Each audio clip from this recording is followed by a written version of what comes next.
deputeti i LDK-s Armen Zemaj është përfshirë në një incident. Teksa ai po intervistoi nga një media, është përfshirë në incident me një qytetar ku ka bërë dhe grushte me qytetarin. Për të folur për këtë kam në një lidhje direkte mikun e VIP Magazin gazetarin nga Kosova, Faton Mehmeti.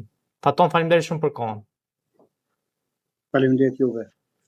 Faton, a mund ta thoni pak më shumë mbi rrethanat e ngjarjes dhe si erdhi ky incident?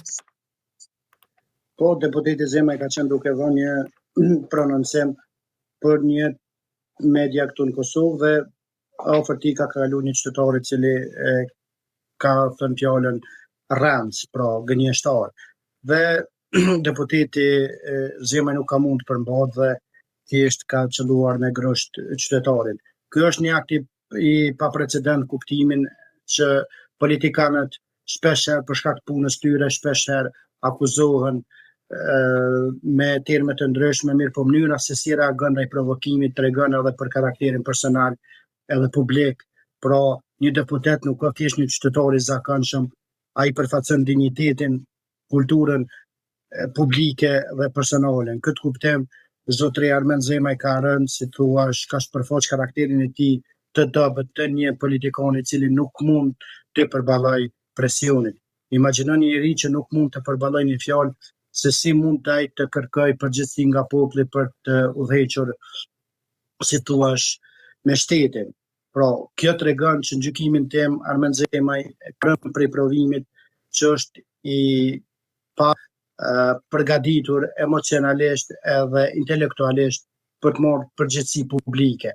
Në këtë kuptim, thjesht ai ka rënë në provokim dhe me pak fjalë, ky është një rast i pa precedent dhe unë besoj që raste të tilla thjesht vetëm e tregojnë pjekurinë apo pa pjekurinë politike të një politikane. Çfarë ka ndodhur më pas? Janë shoqëruar në polici të dy personat, pra si ka vijuar ngjarja? Jo, ngjarja thjesht meqense zotëri Zemaj ka qenë agresori, po them këtë rast, ai thjesht nuk është se është shoqëruar në polici, gjë që do duhet të bënte.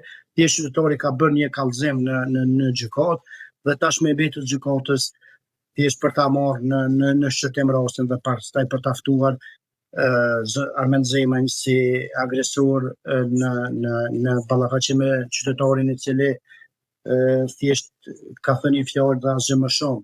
Mirë po zotëri Zemaj ka shpërfaqur, po them prap, papjekurinë e tij politike dhe e ka dëmtuar zakonisht shumë imazhin jo vetëm por edhe të LDK-s.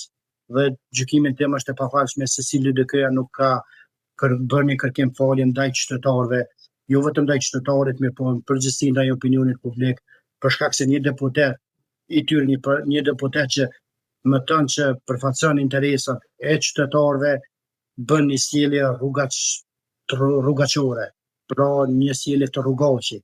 Dhe gjykimin tim këto sjellje thjesht i bëjnë adoleshentët në rrugës dhe jo në midis qeshit një deputet i cili duhet të jetë imazh i mirë i qytetarit.